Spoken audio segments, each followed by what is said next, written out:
Hello students, welcome back to my channel. आज के इस वीडियो में हम लोग असाइनमेंट 3 सब्जेक्ट इंग्लिश क्लास 10 का देखने वाले हैं।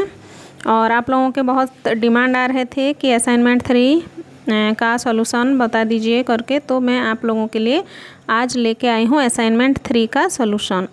तो बिना स्किप किए आप लोग वीडियो को देखो, ठीक है। तो शुरू करते हैं आज का हमारा असाइनमेंट 3 का सॉल्यूशन। पहला क्वेश्चन में दिया हुआ है, choose the correct alternatives. First में है, why did not Jack and Jill pay rent for their house. They did not pay the rent because. Jack और जील अपने हाउस के लिए रेंट पे नहीं कर रहे थे, ठीक है। उन लोग ऐसे क्यों कर रहे थे? 3 ऑप्शन है आपके पास। They were too poor to pay the rent, they were staying in the house illegally, and third में है, they had bought the house on instalment. तो यहाँ आप लोगों का करेक्ट ऑप्शन क्या हो जाएगा? Option number C. Okay, C will be our correct answer, ठीक है। सी में मतलब they had bought the house on instalment, ये आपको 1 का सी में टिक करना है। नेक्स्ट क्वेश्चन है, how much did aunt Jane give Jack and Jill as their wedding present. Jack और जील को वेडिंग प्रेजेंट के तौर पर आंट जैन ने कितने पैसे दिए थे?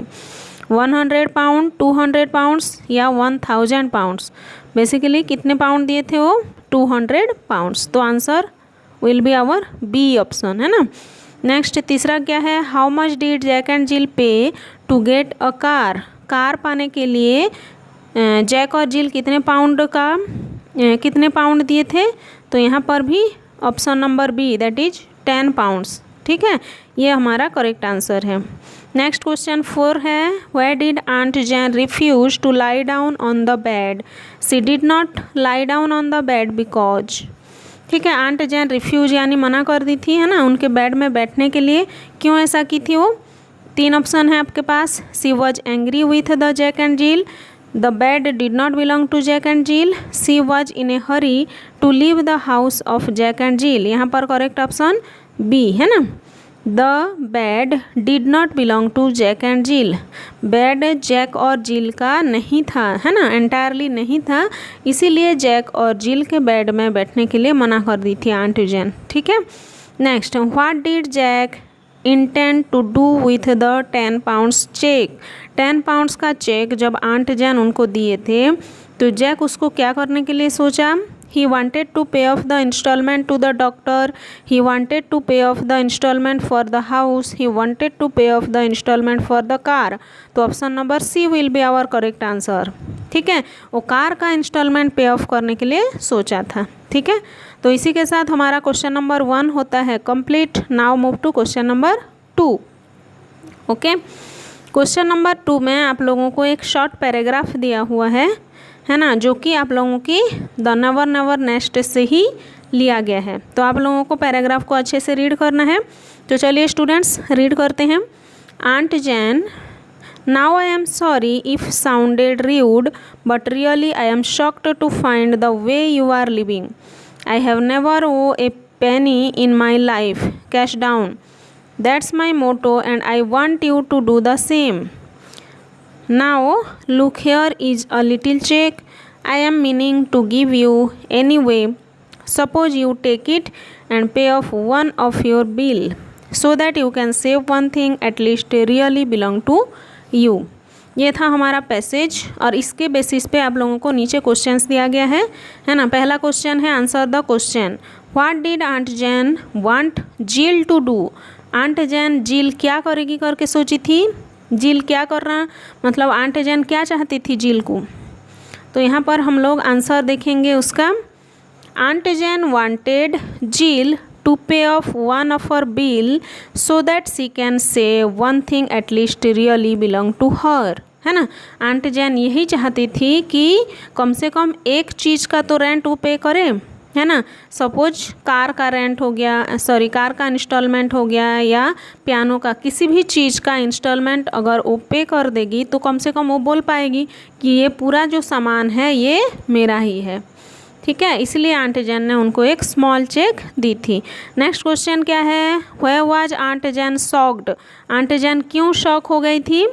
उनके लाइफ के जो लिविंग था ना, द वे ऑफ लिविंग, ठीक है, उसको देख के आंट जैन शॉक हो गई थी। उसका आंसर कैसे लिखोगे? Aunt Jane was shocked to find the way Jack and Jill are living. Jack और जिल जिस वे में लिव कर रहे थे, है ना, उनके रहने का शैली को देख के आंट जैन शॉक हो गई थी। ठीक है, नेक्स्ट क्वेश्चन है अ लिटिल चेक। यहाँ पर लिटिल चेक करके आया है ना पैसेज में, आप लोग यहाँ देख सकते हो। There is now look here is a little cheque I am meaning to give you, है ना। तो लिटिल चेक का मतलब क्या होता है? चेक इन स्मॉल साइज है या cheque for a small amount? तो basically cheque for a small amount will be our correct answer. Okay, next cash down. Cash down का मतलब क्या होता है? इसका option number 1 buying after paying cash, है ना। कोई भी चीज़ को हम लोग अगर कैश दे के उसका पैसा चुका के लेते हैं तो उसको हम लोग कैश डाउन बोलते हैं। Next, find a word in the passage which means AIIMS and beliefs of a person. ये पैसेज में से ही आप लोगों को ढूंढना है जिसका अर्थ है aims and beliefs of a person, है ना। एक आदमी का एम्स, एम्स यानी लक्ष्य, बिलीफ यानी विश्वास, है ना। तो उसके लिए कौन सा वर्ड यूज हुआ है? यहाँ पर मोटो, आप लोग देख सकते हो MOTTO, है ना। मोटो यहाँ पर वर्ड यूज हुआ है जिसका मतलब होता है aims and beliefs of a person. Okay, next, how many characters are there in this passage, write their names. कितने कैरेक्टर्स है ये पैसेज में? ये पूरे लेसन में कितने कैरेक्टर्स थे? 4 कैरेक्टर्स। लेकिन ये पैसेज में कितने कैरेक्टर्स दिया गया है? देखो यहाँ पर मैं आंसर भी लिख दी हूँ। लिटिल चेक मतलब cheque for a small amount, cash down मतलब बाइंग आफ्टर कैश, है ना। Aims and beliefs of a person मतलब मोटो। एंड यहाँ पर there are 3 characters in this passage, Jack, Jill and aunt Jane. यहाँ पर 3 characters के बारे में बताया गया है, लेकिन हमारे लेसन में कितने कैरेक्टर्स हैं? 4 कैरेक्टर्स। और चौथा कैरेक्टर कौन थी? नर्स, है ना। जैक, जिल, आंट जैन को छोड़ के और एक और कैरेक्टर के बारे में बताया गया है लेसन में। ठीक है, यहाँ क्वेश्चन नंबर 2 होता है हम लोग का ख़त्म। अब आते हैं क्वेश्चन नंबर 3 में। क्वेश्चन नंबर 3 है describe Jack and Jill's house and the things that impressed aunt Jane. तो इसका आंसर में आप लोग लिख सकते हो Jack and Jill had a wonderful cosy little house situated at New Hempstead. It had all the essential things like furniture, radio set, car and piano. All these things impressed Aunt Jane. ठीक है, question 4 है Where was Aunt Jane worried about her gift check? Answer में क्या आएगा? Aunt Jane was worried about her gift check, whether she had gift Jack 2,000 pounds in place of 200 pounds, looking at his lavish expenditure. Next question 5 है why did Jack say that it was better to be mister owner than to be mister tenant. तो answer में क्या लिखोगे? Jack realised that it is very uneconomic to go on paying rent year after year when he could buy and enjoy a house of their own for 10 pounds and rest in easy installment. So he said to Aunt Jane that it was better to be Mr. Owner than to be Mr. Tenant. Next question है why did aunt Jane say that she would take a bus rather than go by Jack's car. तो इसका answer लिखेंगे aunt Jane said that she would take a bus rather than go by Jack's car because the car was not entirely owned by Jack. Question 7 है what did Jill do with 10 pound cheque presented by aunt Jane. With the 10 pound check presented by Aunt Jane, Jill sent it to Dr. Martin as the first installment for baby. ठीक है, तो ये तो हो गया हम लोग का क्वेश्चन आंसर ना। अब देखते हैं क्वेश्चन नंबर 8। ठीक है, क्वेश्चन नंबर 8 में आप लोगों को दिया गया है right A short paragraph on corona virus epidemic. Corona virus के बारे में आप लोगों को एक शॉर्ट पैराग्राफ लिखना है। ठीक है, 1 मिनट प्लीज।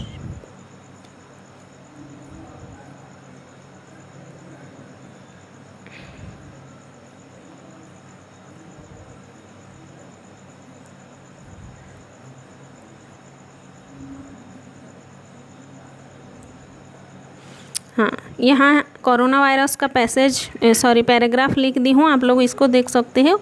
एक बार मैं रीड करके बता दे रही हूँ। COVID-19 disease causes a respiratory infection in human. They belong to the group of viruses that can cause diseases in animals and birds. They are not a new concept for the medical unit around the globe.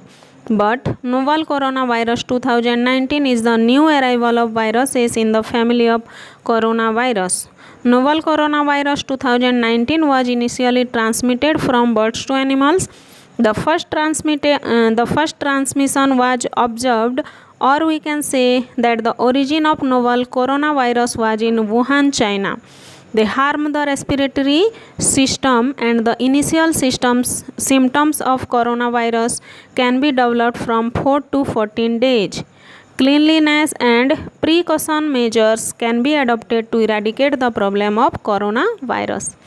ये short paragraph है, आप लोग इसमें change करके अपने हिसाब से भी लिख सकते हो, ठीक है। ये फॉर ए मॉडल आंसर मैं इसको आप लोगों को बता दी हूँ, okay.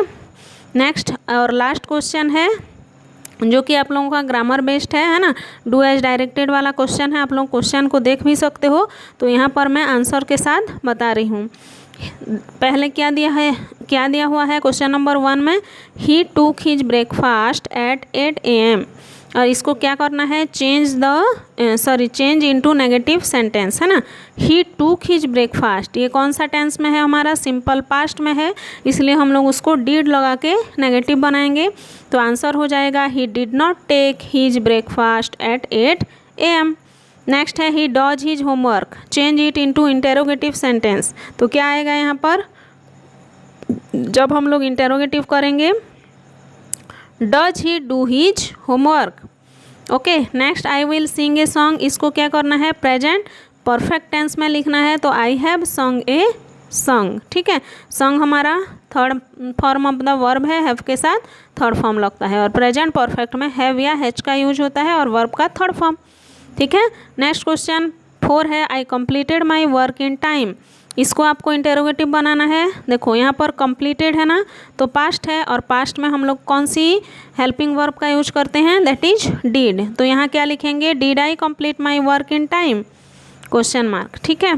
Next he works hard, ये कौन सा टेंस है, सिंपल प्रेजेंट का टेंस है, तो इसको पास्ट कंटिन्यूअस करना है, तो इसको लिखेंगे he was working hard. Was plus verb का ING फॉर्म जब लिखते हैं तब हम लोग उसको पास्ट कंटिन्यूअस टेंस बोलते हैं, ठीक है स्टूडेंट्स। तो इसी के साथ हम लोगों का आज का असाइनमेंट सॉल्यूशन ख़त्म हो जाता है, और जो भी स्टूडेंट्स मेरे चैनल में नए हैं और ऐसे असाइनमेंट वाला वीडियो जिसको थोड़ा सा भी हेल्पफुल लग रहा है और इंग्लिश से रिलेटेड जो भी आप लोगों को वीडियो चाहिए, तो आप लोग मेरे चैनल में आके चेक कर सकते हैं। बहुत सारा वीडियो अपलोडेड है ग्रामर से रिलेटेड, क्लास 9-10 का चैप्टर से भी रिलेटेड, और भी आगे आप लोगों को ऐसे ही वीडियो मिलने वाला है, तो मेरे चैनल के साथ जुड़िएगा, है ना, और अपने फ्रेंड्स को शेयर भी करना और बेल आइकन को प्रेस करके रखना, ताकि मैं जब भी वीडियो अपलोड करूँगी तो आप लोगों के पास सबसे पहले नोटिफिकेशन पहुँच जाए, ठीक है स्टूडेंट्स। और कितने स्टूडेंट्स का डिमांड होता है कि मैम सब सब्जेक्ट का डालो ना असाइनमेंट का, तो बेटा मैं हर सब्जेक्ट का असाइनमेंट नहीं डाल सकती, क्योंकि मैं एक इंग्लिश टीचर हूँ, ठीक है। तो इंग्लिश असाइनमेंट क्लास 9 और क्लास 10 का हर महीना आप लोगों को जैसे ही असाइनमेंट मिलता है, तो मैं दूसरे दिन या तीसरे दिन जब भी मेरे को मौका मिलेगा, तो मैं आपको असाइनमेंट का सॉल्यूशन दूंगी, ठीक है। तो प्लीज़ ऐसा कमेंट मत करना कि मैम हर सब्जेक्ट का असाइनमेंट डालो, मैथ्स का असाइनमेंट डालो, संस्कृत का असाइनमेंट डालो, मैं नहीं, ऐसा नहीं कर सकती बेटा, मैं बस इंग्लिश का असाइनमेंट सॉल्यूशन दूंगी आपको, ठीक है। तो मिलते हैं नेक्स्ट वीडियो में, ये है क्लास 10 का ना, और आगे मैं क्लास 9 का भी असाइनमेंट का सॉल्यूशन डालूंगी, ओके स्टूडेंट्स। मिलते हैं नेक्स्ट वीडियो में, तब तक के लिए टेक केयर, बाय।